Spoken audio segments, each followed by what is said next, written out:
Hello student, this is BS Kavi. You are welcome to our channel. Today's topic chapter number 2 NCERT exercise. Question number 11. Question number 11 है fresh milk has a pH of 6. How do you think the pH will change as it turn into curd? Explain your answer. यानी कि जो fresh milk होता है उसकी pH 6 होती है, लेकिन जब ये कर्ड में यानी दही बन जाता है तो इसकी पीएच में क्या चेंज होता है। तो you know that the curd is a acidic substance.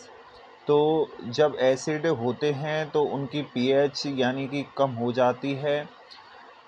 तो pH of milk falls below 6 as it turn into curd due to the formation of lactic acid. During this process lactic acid reduce its pH value।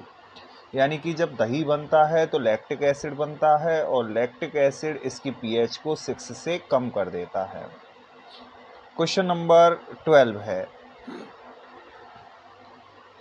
A milkman adds a very small amount of baking soda to fresh milk। इस 12 का A है why does he shift the pH of the fresh milk from 6 to slightly alkaline.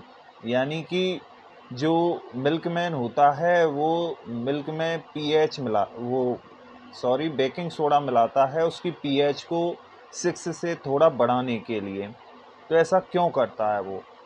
तो milk is made slightly alkaline so that it may not gate sour easily due to the formation of lactic acid in it।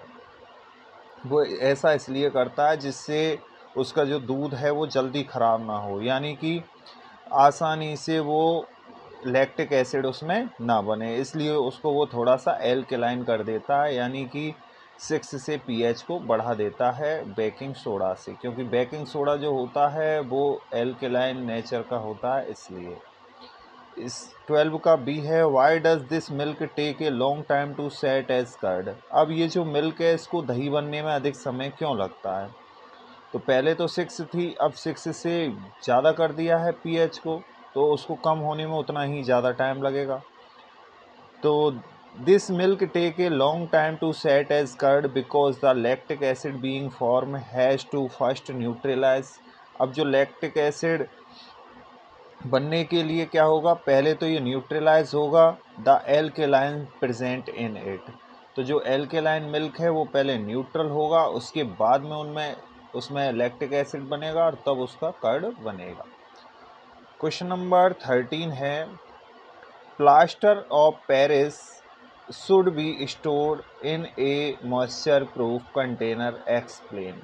यानी जो plaster of Paris होता है उसको हम moisture proof container में store करते हैं, ऐसा क्यों होता है?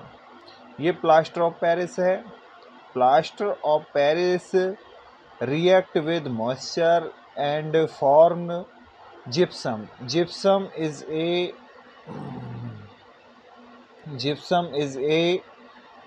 solid substance।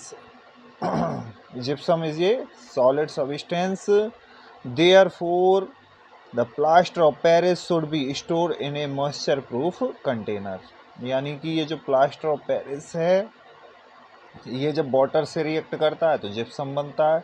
जिप्सम एक हार्ड सब्सटेंस है, तो ये हार्ड सब्सटेंस ना बनाए इसलिए इसको मॉइस्चर प्रूफ कंटेनर में हम स्टोर करते हैं।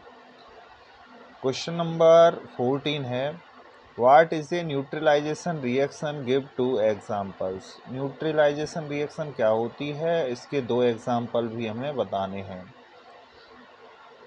तो ये बेस है, ये एसिड है।